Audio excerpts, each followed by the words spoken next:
Hey everyone, Jay Myers here from Bold Match. Now that Eric and I have covered what a Shopify expert actually is, it's time to tackle the big decision. Do you hire a lone freelancer or a whole agency? Most store owners approach this backward, starting with budget instead of requirements. That's like choosing a twin tip longboard before you know if you're hitting the skate park or just downhill cruising. You have to match the delivery model to the job. Let's look at the two models and where they win. The freelancer model. Freelancers are independent contractors, often found on platforms like StoreTasker or Shop Experts.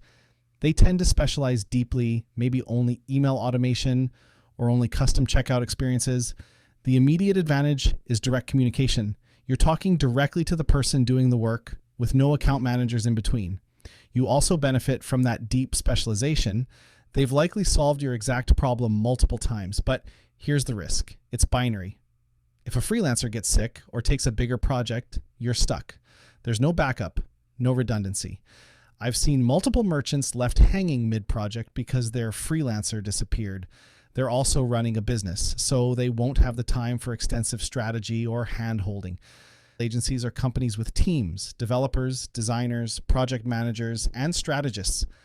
When you hire an agency, you're trading simplicity for greater bandwidth and comprehensive capabilities. The primary advantage is infrastructure and resources. If a theme customization needs a custom script that breaks your checkout flow, an agency has the developers, QA testers, and designers to fix all those moving parts internally. They also provide continuity. If one person is unavailable, someone else knows your project. You pay more for this redundancy and process, but it guarantees your project won't stall out. An agency's infrastructure, version control, automated testing is crucial for preventing expensive disasters on complex projects. The downside is those layers add time. A quick question becomes a scheduled email and a documented scope request. That's necessary for major work, but overkill for simple fixes. Matching the model to the problem. Let's talk scenarios. Budget shouldn't drive this decision, requirements should. A freelancer wins when you have a small defined job and a limited budget. Think an easy theme tweak like updating the product page layout. You have a specialized technical problem like needing a very specific inventory integration. You want the person who's built that exact system 50 times. You need ongoing maintenance or are launching a simple, tightly budgeted MVP. An agency wins when the project requires multiple coordinated skill sets. A store migration needs SEO, data management, and development happening in sequence. One expert juggling all that is a recipe for disaster. You need custom app development or are doing a complete store redesign.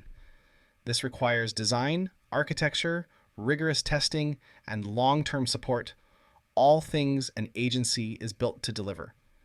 You are scaling fast and need to run parallel projects like a wholesale channel launch alongside international expansion. Only an agency has the bandwidth to handle that pace.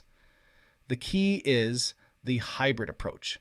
Keep your trusted freelancers for quick, specialized tasks, but engage agencies for major brand-building projects.